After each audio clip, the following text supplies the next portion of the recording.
هنا، ولكنه يفضل أن يسدد أو أن يسجل بالقدم اليسرى. ريال مدريد في وضعية خطيرة. هذه جول، هذه جول، هذه جول. كريستيانو رونالدو عند الدقيقة 10 يعلن عودة الفريق الملكي، يعلن عودة الفريق الملكي. هي لما كانت اللمسة كرة جول، كرة هدف لفريق ريال مدريد، عندما جاءت اللمسة، هذه اللمسة انتهت، خلاص انتهت، وأمام المرمى يسجل هدف المباراة الأول. التمريرة الغاية في الروعة من أنخيل دي ماريا، تأتي النظرة وتأتي اللمسة، وبعد ذلك المعالجة السريعة جدا. الكبير يعود كريستيانو رونالدو، واللمسة الآن لصالح اللاعب الأرجنتيني أنخيل دي ماريا، للأمام ملعوبة خطيرة، كرة جول، جول، هدف ثاني لريال مدريد. يتقدم كاليخون ويثبت أقدامه مع الفريق الملكي. يأتي الهدف الثاني، تكون مهمة الريال أسهل. كاليخون بالفعل هدف الثاني في الليغا، لكنه يحصد الإعجاب. الكرة من أنخيل دي ماريا، واللمسة الراقية جدا كانت من كاليخون. بالتالي مهمة أوزيل صعبة الآن، مهمة الألماني مسعود أوزيل تبدو صعبة، لأن كاليخون كلما اعتمد عليه مورينيو كلما كان في الموعد. يأتي ابن مدريد العائد للفريق الملكي مرة أخرى بعد التألق. اليوم المباراة رقم حقيقة 436 في الليغا الإسبانية. خطيرة، أوه الله يا رونالدو الكبير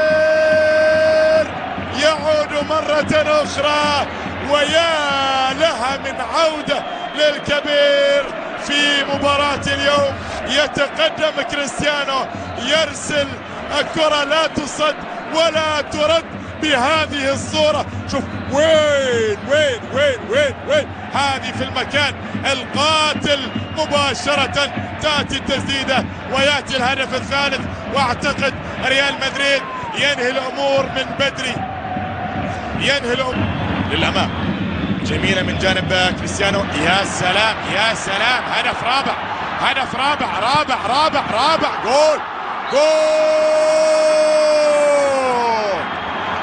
رباعية لريال مدريد، 4 أهداف جميلة ملعوبة في ملعب إشبيلية، في الملعب الذي يعتقد الكل أنه هذه فانيلة مين؟ هذه فانيلة مين؟ فانيلة مين؟ ارفع الفانيلة، ارفع الشعار، ما الذي كتب عليها؟ لكن يأتي الهدف الرابع، والهدف الرابع بهذه التمريرة الراقية. يتقدم، يناظر، يقرر، يرسل الكرة في المرمى، وبالتالي يتقدم. يا سلام يا سلام، كريم كان كريما في الكرة الماضية، وبعد ذلك كان كريما كذلك أنخيل دي ماريا. هدف رابع لريال مدريد، يتقدم الآن برباعية، وتأتي الاحتفالية. هذه فانيلة مين؟ نحن ما نشوف اللاعب الذي مثل اسبانيا تحت 19 سنة، وخيسوس نافاس الآن محاولة موجودة، جول أول، هدف أول في المباراة الآن يسجل من خيسوس نافاس. خيسوس نافاس يتقدم ويسجل في مباراة الأهداف الخمسة، ومباراة بالفعل مثيرة جدا، غاية في الروعة. 4 أهداف للريال، هدف حتى الآن لفريق نادي إشبيلية. الكرة مرت بهذه الصورة، استقرت في الشباك، وكان الهدف الأول لأصحاب الأرض في مباراة اليوم. هدف أول لخيسوس نافاس، يتقدم بضربة جزاء، يصل إلى الهدف رقم 20، يتقدم، جول، جول خامس لريال مدريد، وهاتريك لكريستيانو رونالدو.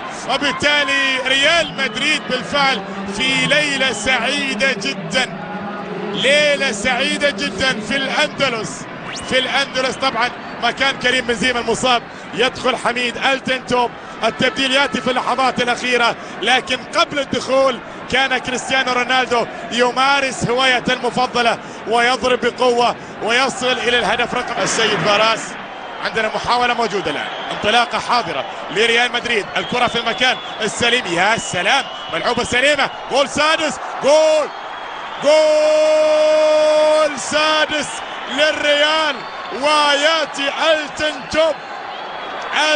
توب في اليوم التوب لريال مدريد، سداسية أخرى للتاريخ في الملعب الصعب، ولكن ريال مدريد اليوم حول الامور الصعبه الى امور سهله. ياتي التن توب، هو بداها الى كريستيانو رونالدو، الى تشابي الونسو، النظره كانت موجوده، وبعد ذلك اللمسه كانت كافيه لزياره سادسه لريال مدريد لشباك الملعب الصعب في هذا اليوم. 6-1